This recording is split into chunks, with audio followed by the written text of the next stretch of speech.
8 histórias macabras baseadas em fatos reais. Barba Azul. Se você não conhece o Barba Azul, história que geralmente está em livros de conto de fadas a respeito de um homem que dá um molho de chaves para sua nova esposa e adverte a jamais entrar no quarto onde a menor das chaves entra. Quando Barba Azul viaja, a esposa desobedece e encontra no quarto proibido os corpos das 8 esposas anteriores do marido. Assustada, ela deixa a chave cair no chão e a mancha de sangue, o que mais tarde a denuncia e ela quase se torna uma nova vítima. O conto foi escrito pelo autor francês Charles Perrault e foi baseado em homem real. Jean de Rais era um barão e um dos homens mais ricos de toda a França durante a Guerra dos 100 Anos. Jean acabou se tornando marechal da França, a mais alta patente do exército na época, e não apenas lutou de Joana de Arc, como também financiou toda a armadura e exército dela. Juntos, foram responsáveis pelo fim da guerra e por colocar Carlos, o vitorioso, no trono. Mas depois Joana de Arc, acusada de bruxaria, Jean também foi acusada pela Igreja da prática de satanismo e alquimia. Ele gastou toda a sua fortuna pagando um grupo de teatro para encenar as batalhas de Joana de Arc por todo o país, para que não se esquecesse dela. E desesperado ao ver que já não tinha mais dinheiro, supostamente passou a sacrificar e fazer experiência com crianças ao redor de seus inúmeros castelos, acumulando corpos nos fossos. Apesar de ele ter sido preso, julgado e executado, há quem garanta que tudo foi uma conspiração para que a igreja e o rei tomassem as poses de Jean que ainda restavam. Ainda assim, ele é considerado um dos primeiros serial killers. E que se tem registro. Horror em Amityville se tornou praticamente um clássico contemporâneo. Se você gosta de filme de terror, provavelmente já assistiu. Antes de virar filme nos anos 70 e ter seu remake nos 2000, a história foi amplamente divulgada por canais de televisão, jornais e teve até um livro. A história de como os Lots comparam a casa dos sonhos por um preço muito abaixo do mercado e tiveram que fugir de lá às pressas já era tão conhecida que o endereço da casa 112, Oceano Avenue, Amityville, Long Island, NY teve que ser modificado, já que atraía muitos curiosos. Os Lots, porém, alegam que realmente foram assombrados e que uma das assombrações, ao contrário do que diz os filmes dos anos 2000, não foi uma garotinha chamada Jodie, mas sim um porco de olhos vermelhos com este nome. Com este nome, que era o amigo imaginário da filha mais jovem dos Lots, e passou a deixar pegadas pela casa e pela neve ao redor dela. Essa, porém, era apenas uma das assombrações. Diversas ocorrências aterrorizaram os moradores e especialistas alegaram ser de origem demoníaca. Apenas um ano antes de isso acontecer, outra história macabra teve como palco o número 112.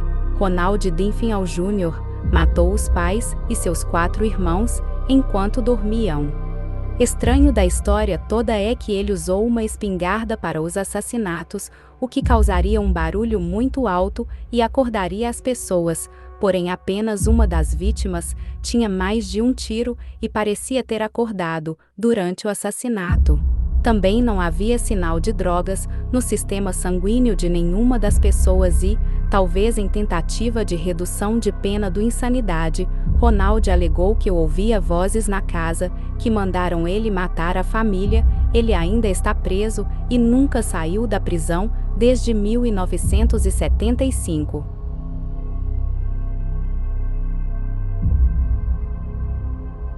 O filme Wolf Creek é baseado em 2 casos distintos, que Parque Nacional Wolf Creek e em New South Wales. Austrália. O parque faz parte do deserto Outback. O Parque Wolf Creek é muito visitado por ter uma cratera de milhões de anos causada por um meteoro de mais de 500 mil toneladas. Em 2001, Peter Falconio e Joanne Wins, um casal britânico, estava viajando de van por uma área remota quando o homem dirigindo o quadriciclo fez sinal para que parasse. O estranho alegou que a van estava soltando faíscas. Peter o acompanhou para ver o que estava acontecendo, enquanto Jean ficou responsável por ligar o motor quando estivesse procurando a causa.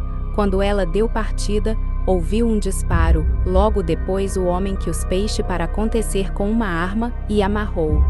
Ele então desapareceu por alguns minutos, provavelmente para se livrar do corpo, o que foi o bastante para que Joanne conseguisse se soltar e se esconder.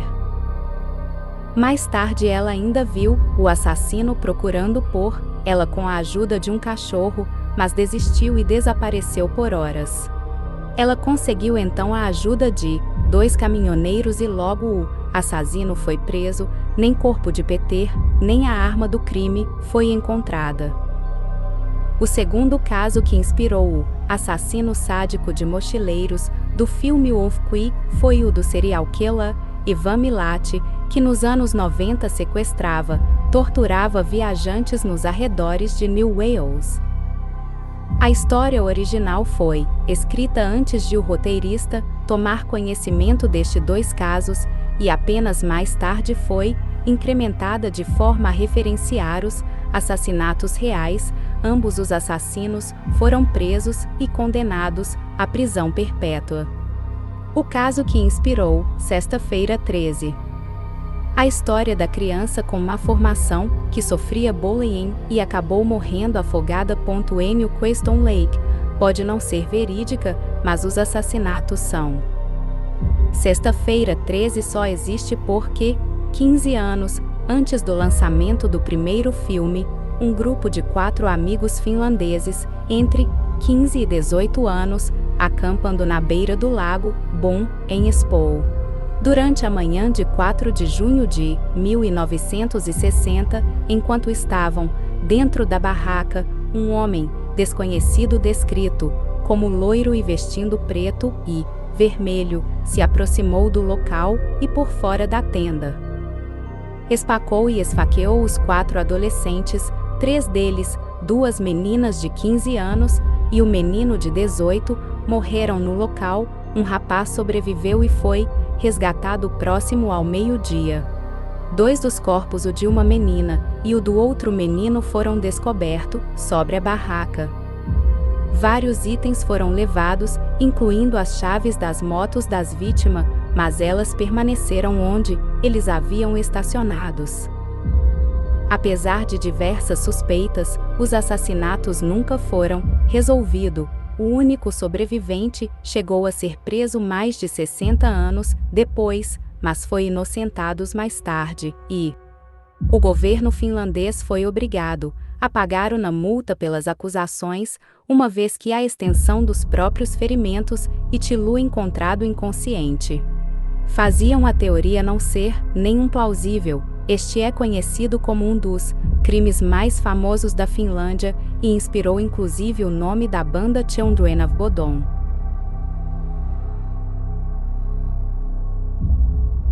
Em 1886, Philip Snedeker, então com 13 anos, estava fazendo um tratamento para câncer.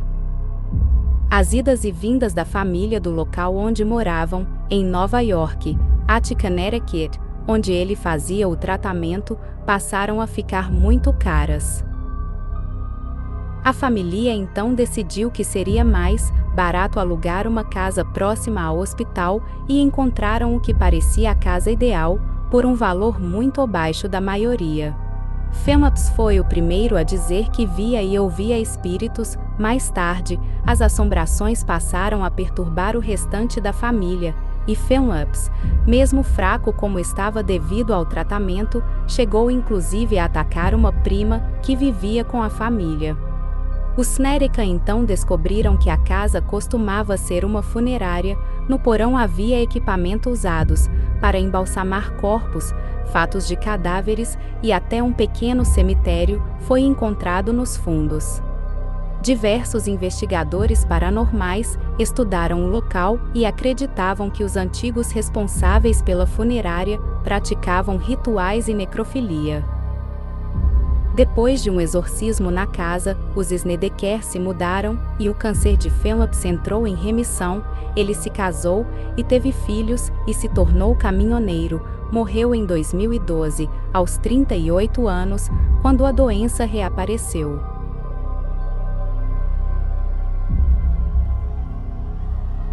A quinta temporada de American Horror Story se passava em um estranho hotel, construído por um psicopata milionário para prender os hóspedes e facilitar não apenas os seus assassinatos, como também se livrar dos corpos. O hotel da ficção tinha passagens secretas e áreas que seu criador conhecia, exatamente como o hotel da vida real. H. Holmes demitiu e contratou diversas construtoras para que ninguém soubesse como a planta realmente era ou tivesse alguma ideia do que acontecia lá dentro. O hotel nunca foi oficialmente aberto, mas mesmo assim, várias mortes aconteceram lá dentro. H.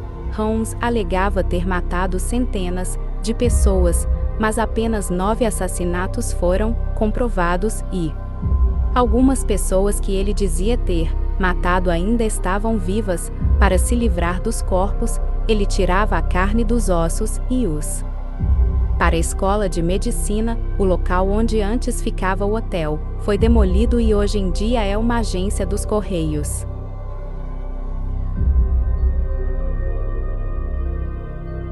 A Hora do Pesadelo parece uma obra completamente fictícia, e qualquer um dificilmente desconfiaria de que há qualquer traço de verdade em um filme onde pesadelos são os responsáveis pelas mortes de adolescentes. Embora Freddy Krueger não seja real, Wes Craven baseou a história em diversos artigos de jornal onde pesadelos realmente matavam.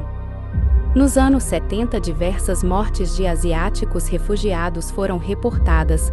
Todas ocorreram durante o sono. Todas as vítimas eram homens e em idade entre 19 e 57 anos. Até hoje não há uma explicação científica para as mortes, mas todas as vítimas eram ou tinham ascendência de Laos. A maioria tinha cerca de 30 anos. Nenhum deles apresentavam nenhum problema de saúde e as autópsias não revelaram nenhum tipo de problema cardíaco. Alguns se recusaram a dormir por dias apenas para morrer. Quando finalmente fechava os olhos, um sobrevivente disse ter visto uma entidade chamada Dabit Sog durante o sono. Era uma mulher alta e furiosa que se sentava sobre o peito dele, fazendo muito difícil respirar. Segundo ela, as mortes aconteciam porque eles estavam abandonando o país e os costumes para adotar o estilo de vida ocidental. O A Vizinha de 2007 foi baseado na história de uma menina chamada Sylvia Likens. Jenny e Sylvia eram filhas de artista circense, que estamos separando nos anos 60. A mãe das meninas foi presa sob acusação de roubar mercadoria de uma loja e o pai delas decidiu pagar $20 por semana a uma vizinha, Canto Urbanism Whisky, para cuidar das meninas. Inicialmente elas ficaram felizes com a ideia, já que Paula, a filha da mais velha de Gertrudes, era amiga delas. Quando os pagamentos do pai atrasavam, porém, Gertrudes passou a espancar as meninas. Depois de algum tempo, passou a focar o espancamento apenas Sylvia. Ela era severamente torturada de forma diversas. Apagávamos cigarro nelas, batiam, queimavam com ferro quente, deixavam sem água ou comida, forçavam-na a comer e beber fezes e urina dela mesma e do bebê mais novo dos Banices Whiskies, banhos de água fervendo, e passavam um sal nas feridas da menina. Em algumas ocasiões, a irmã mais nova era obrigada a fazer parte das torturas. Gantu cobrava 5 centavos de dólar de adolescente da vizinhança para também batesse, torturasse e visse Seonvinha nua. Seonvinha morreu aos 16 anos após um novo espancamento quando tentou fugir. Gantu tentou forjar um assassinato, mas Jenny conseguiu dar um depoimento e relatar tudo o que realmente acontecia no porão da casa. Tanto os membros da família Banisewski quanto os adolescentes, todos com idade entre 13 e 18 anos, da vizinhança foram enviados para prisões e reformatórios. Gantu e Paula acabaram sendo soltas ano mais tarde por bom comportamento, mudaram de nome e viveram em Loa. Paula chegou a trabalhar em uma escola por 14 anos antes de descobrir sua real identidade e demitir lá.